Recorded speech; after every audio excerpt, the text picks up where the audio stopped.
नमस्कार, मैं धीरेन्द्र कुमार और आप लोग देख रहे हैं करियर विथ डीके। मैं इसके पहले वीडियो लाया था और चूंकि मैं अपना पूरा सेटअप देखना चाह रहा था किस प्रकार से ऑडियो वीडियो आ रहा है या अच्छा से आ रहा है या नहीं। और आप लोगों ने उस वीडियो में जो डिमांड रखा कि आने वाला जो सप्लीमेंट्री रिजल्ट है इस पर आप अपडेट दीजिए। लगातार आप लोगों ने जो कमेंट किया उसके रिगार्डिंग मैं सोचा एक छोटा सा शॉर्ट वीडियो इंफॉर्मेशन के तौर पर अभ्यर्थियों के लिए जाना चाहिए। आप लोग इसके बारे में पूरा डिटेल तो जान ही रहे होंगे। Dhirendra Kumar versus the state of Bihar, इसका केस नंबर आप लोग पहले से ही जान रहे होंगे, 1151/2023 आप लोग जान रहे हैं। साथियों, इस केस में मैं बता देना चाहता हूँ जो फाइल किया गया था, मैं डिटेल से थोड़ा बता देता हूँ। 20 दिसंबर 2023 को ये केस फाइल किया गया था पटना हाई कोर्ट में और 18 जुलाई 2024 को इसका जो जजमेंट है वो आप लोगों के सामने आ गया। अगर इस दोनों के बीच में आप अंतराल देखें तो लगभग 7 महीने का अंतराल है, जिसमें कि गर्मी की छुट्टियां और तमाम सारी छुट्टियां के बावजूद भी ये केस 7 महीने में फाइनल हो गया। और केस फाइनल होने में अगर सबसे प्रमुख भूमिका अगर किसी का है तो इस इंसान का है। आप यहाँ देख पा रहे हैं, आप लोग लगातार कमेंट में कहते हैं कि सर आपने गजब किया, आपने पूरे बिहार में क्या कर दिया, एक सबक दे दिया आने वाले अभ्यर्थियों के लिए। पर मैं बता देना चाहता हूँ साथियों, ये मैंने नहीं किया है। ये आप देख पा रहे हैं, ये इंसान जो है, ये एडवोकेट हमारे वाईबी गिरी सर, कितने हियरिंग में, 7 हियरिंग, 7 हियरिंग, 7 हियरिंग यह केस चला। हालांकि केस मुख्यतः बहस जो हुआ 3 हियरिंग हुआ, क्योंकि आप जानते हैं ये बिहार है और बिहार सरकार जवाब देने में, काउंटर देने में 3-3 बार, इस केस में 3 बार काउंटर फाइल आया, 3 बार इसका रिजवाइंडर सबमिट हम लोग के द्वारा किया गया। सरकार की तरफ से तमाम 2007 का वेटिंग लिस्ट का रूल दिखाया गया कोर्ट में, लेकिन जो जज साहब थे मिस्टर नानी तागिया जी ने बिल्कुल भी नकार दिया और इस केस में अभ्यर्थियों के पक्ष में फैसला सुनाया। इसमें सबसे बड़ी बात यह है कि इसमें टोटल जो ये टीम जो था Dhirendra Kumar versus the state of Bihar, ये केवल धीरेन्द्र कुमार अकेले नहीं, इसमें 101 पिटिशनर्स थे, टोटल 101 याची थे, 101 याची। और ये 101 जो थे कोहिनूर थे। ये टीम जो पूरा था 101 का मेरा, ये टीम वाकई ऐसा टीम था कि मैंने आज तक ऐसा टीम कभी देखा नहीं था। वाईबी गिरी कितने ये महंगे एडवोकेट हैं, अगर आप इनसे बात करना चाहते हैं तो कंसल्टेंसी फी इनका जो है वो 68,000 रुपया है। 68,000 रुपया इनका कंसल्टेंसी फी है। इनको 7 हियरिंग में और इनके अलावे 2 AOR प्रणव सर और सृष्टि मैम वाईबी गिरी के साथ 7 हियरिंग में तीनों को उतारना, ये 101 आदमी के लिए कितना डिफिकल्ट भरा काम था, ये आप जान सकते हैं। तमाम सब लोग उम्मीद लगा रहे थे कि फैसला जो आएगा याचियों के पक्ष में आएगा, यही 101 के पक्ष में आएगा। लेकिन कहीं ना कहीं जज साहब ने इस बात को देखा कि बहाली में कितनी खामियां थी। उन्होंने तो साफ कह दिया कि आपके यहाँ कौन सी बहाली होती है जो कि बिना डॉक्यूमेंट वेरिफिकेशन कराए ही रिजल्ट दे दिया जाता है, जबकि इसमें अपियरिंग अभ्यर्थी शामिल थे। ये केस चूंकि था 1 to 5 के लिए, 1 to 5 प्राइमरी के लिए, और प्राइमरी में आपको पता होगा जो सीटेट अपियरिंग थे, डीएलएड अपियरिंग थे, सारे लोग उसमें फॉर्म भरे हुए थे बीपीएससी में, वो लोग एग्जाम भी दिए, वो लोग एग्जाम तो क्वालिफाई कर गए पर सीटेट में फेल कर गए। यानी कि अपियरिंग कैंडिडेट होने के बावजूद भी, अपियरिंग कैंडिडेट होने के बावजूद भी उन्होंने पहले डॉक्यूमेंट वेरिफिकेशन नहीं कराया, जिसके कारण बहुत सारा सीट, लगभग आप मान सकते हैं अप्रोक्स 7,000 के आसपास सीट पूरा बर्बाद हो गया। कहीं ना कहीं उन 7,000 अभ्यर्थियों को नौकरी होना चाहिए था, लेकिन आयोग और विभाग की गलती की वजह से उन्होंने ना तो पहले डॉक्यूमेंट वेरिफिकेशन कराया, और जब उन्होंने सप्लीमेंट्री रिजल्ट जारी किया तो केवल मल्टीपल की सीटों पर जारी किया, जिसको कि कोर्ट ने पूरी तरीके से खारिज कर दिया।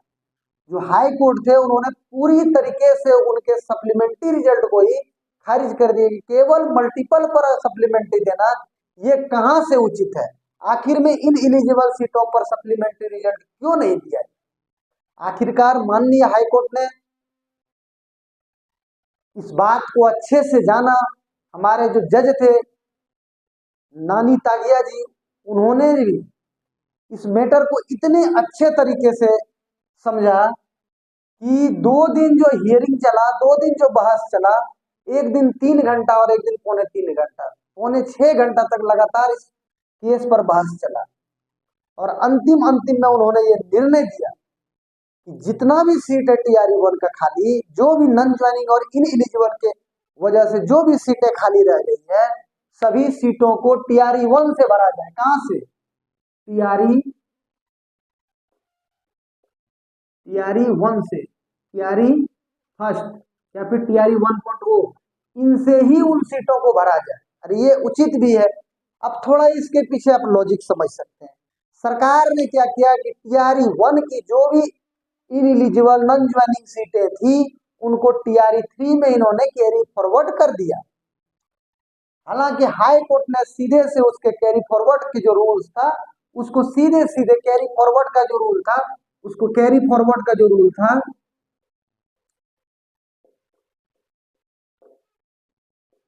उसको एक प्रकार से सीधे नकार दिया कि आपको कतई ये अधिकार नहीं है कि आप TRE-1 की सीटों को TRE-3 में ऐड कर दें, जबकि वहां बच्चे मौजूद हैं और वैसे बच्चे जो मेरिट में हैं। क्योंकि आयोग ने और विभाग ने एक अहर्ता सेट किया था, कटअप, अपने हर एक कैटेगरी के लिए एक कटअप सेटअप किया था पहले से, पासिंग मार्क्स, क्वालिफाइंग मार्क्स। उसको अभ्यर्थी जब पार कर गए हैं तो आखिरकार जज साहब ने सीधे सवाल किया था बिहार सरकार से कि बच्चे एक ही एग्जाम को बार बार क्यों दें, जब सीटें TRE-1 में खाली है, बच्चे वहां अवेलेबल हैं, मेरिट वाले बच्चे अवेलेबल हैं, तो फिर उन सीटों को वहीं से क्यों ना भरा जाए। साथियों, जजमेंट आने के बाद तरह तरह के लोग तरह तरह के इस जजमेंट को लेकर के कुछ से कुछ बोल रहे हैं, लेकिन आप जानते हैं कोर्ट कोर्ट होता है, चाहे हाई कोर्ट हो या सुप्रीम कोर्ट हो। कोर्ट का जो निर्णय होता है वो अंतिम होता है और सर्वमान्य होता है। उनके निर्णय को सरकार को नहीं मानना ये कहीं से भी संभव नहीं है।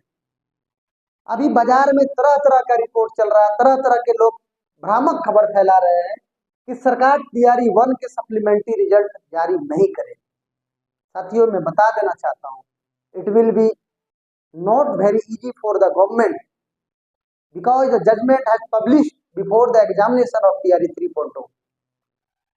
TRE 3.0 के एग्जाम से पहले ही माननीय हाईकोर्ट ने फैसला को सुनाया है कि TRE-1 के जितने भी वैकेंट सीट हैं नॉन ज्वाइनिंग और इनएलिजिबल के कारण, यहीं से इनको भरा जाए। अब गवर्नमेंट के पास यहाँ पे 2 रास्ते हैं, वो यहाँ से 2 प्रकार के हथकंडों को अपना सकते हैं और वो कानूनियन है।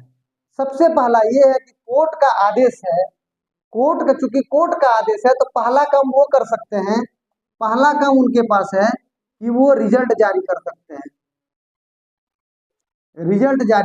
हैं, क्योंकि कोर्ट का आदेश है कि TRE-1 में नॉन ज्वाइनिंग और इनएलिजिबल सीटों को आप वहां पे रिजल्ट कीजिए, पूरक परिणाम जारी कीजिए, सप्लीमेंट्री रिजल्ट जिसको हम लोग इंग्लिश में बोलते हैं वो जारी कीजिए और उसको भरिए। दूसरा सरकार के पास यहाँ ये है कि सरकार इसको डबल बेंच में चैलेंज कर सकती है, ये नियम के तहत है।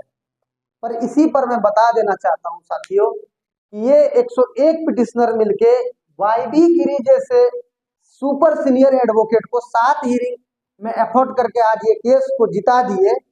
और कोर्ट आज कहीं ना कहीं उन 6 से 7 हजार बच्चों के फेवर में ये जो फैसला सुनाई है, अब यहाँ पे उस 7 हजार बच्चों का भविष्य, लगभग 6 से 7 हजार बच्चों का जो भविष्य है वो ये केस पर रह गया है। अगर सरकार यहाँ से डबल बेंच में जाती है तो क्या करना चाहिए, इस पे हम आगे बिल्कुल आपको बताएंगे कि अभ्यर्थियों का क्या रणनीति होना चाहिए। क्योंकि जो अभ्यर्थी कोर्ट नहीं गए थे उसको मैं फिर से एक बार बता देना चाहता हूँ कि आप कोर्ट नहीं गए थे, उसके बावजूद भी हाई कोर्ट ने आपके मेरिट को कभी भी डिनाई नहीं किया है। उन्हें आपके मेरिट को तवज्जो देते हुए सारे सीटों को TRE 1 के जितने भी इनएलिजिबल और नॉन ज्वाइनिंग सीटें हैं उनको भरने का आदेश बिहार सरकार को दे दिया है। तो अगर सरकार डबल बेंच में जाती है तो आगे क्या रणनीति होना चाहिए, और सबसे पहला ये है, हम तो बिहार सरकार से माननीय मुख्यमंत्री नीतीश कुमार तक आप लोग से हम बोलते हैं कि आप लोग ये वीडियो जो हमारा है उन तक पहुंचा दीजिए कि हुजूर अगर कोर्ट का फैसला आया है और जनहित में फैसला है, अभ्यर्थियों के हित में फैसला है, न जाने कितने परिवार, 6 हजार 7 हजार परिवार का इसमें रोजी रोटी का सवाल है, तो आप इनमें समय व्यर्थ ना कीजिए। क्योंकि अगर सिंगल बेंच जीते हैं तो डबल बेंच में भी फैसला अभ्यर्थियों के हित में ही आने का पूरा चांस है। फैसला जल्दी हाई कोर्ट जो अपना डिसीजन देती है उस डिसीजन को इतना आसानी से नहीं बदल देती है, वो भी ये फैसला छात्र हित में है। और इसमें इतना लूप होल्स इस बहाली में है जो कि कोर्ट में तो वो सरकार को भी पता चल गया। तो हम सबसे पहले आप लोग से यही विनती करते हैं कि आप लोग हमारे चैनल को सब्सक्राइब मत कीजिए। हम ये अपने लिए खुद के लिए नहीं आए हैं, क्योंकि आप सभी को पता होगा अगर यदि हमको यूट्यूब पर आना होता तो हम बहुत पहले ही आगे रहते। और आप लोग को एक खुला चैलेंज देते हैं, ये केस जिताने तक 101 अभ्यर्थी के अलावे अगर कोई एक अभ्यर्थी 102वां अभ्यर्थी अगर कोई बता दे कि हम 5 रुपये अगर किसी से 5 रुपया भी अगर किसी से लिए हैं तो वो हमको इस जो इसका कमेंट सेक्शन है उसमें कमेंट करें। यानी कि इस 101 जो अभ्यर्थी थे जिन्होंने अपना याची शुल्क जमा किया, इसके अलावे अगर बिहार के कोई भी एक अभ्यर्थी अगर ये बात कह दे कि मैंने आपको 5 रुपए भी इस केस में दिया हो या फिर मैंने अगर किसी से भी 5 रुपए अगर इस केस में लिया हो तो वो जरूर कमेंट बॉक्स में वो कमेंट करें। फिलहाल आप लोग यही जानिए कि ये 101 जो कोहिनूर थे इन्होंने मिलकर ये केस को जिता दिया है, और कहीं ना कहीं ये 6 से 7 हजार परिवार के रोजी रोटी का सवाल है। सबसे पहले तो हम यही आग्रह करेंगे आप लोग इस वीडियो को उन तमाम अभ्यर्थियों तक पहुंचाएं। मुझे पता है TRE का एग्जाम हुआ है, मैं मानता हूं, लेकिन मैं यही मानता हूं कि TRE 1 में जो अभ्यर्थी मेरिट में आ रहे थे, आज अगर उसका एग्जाम नहीं अच्छा हुआ तो क्या उसका करियर बर्बाद हो सकता है कि नहीं? ये तो कोई संभावना नहीं है। अगर एक बार कोई IAS में कंप्लीट कर जाते हैं तो ये कभी नहीं हो सकता कि दोबारा भी वो IAS के एग्जाम को कंप्लीट ही कर लेंगे। तो यहाँ पे भविष्य का सवाल है। जो बच्चे कल मेरिट में थे, पता नहीं आगे वो मेरिट में आ पाएंगे या नहीं आ पाएंगे। इसमें रोजी और रोटी का सवाल है। क्योंकि आप लोग जान रहे हैं अब कोर्ट ने लगभग, हम बता देते हैं, 6 हजार से 7 हजार, 6 हजार से 7 हजार, हमने तो इन एलिजिबल के सारे सीटों का डिमांड किया था।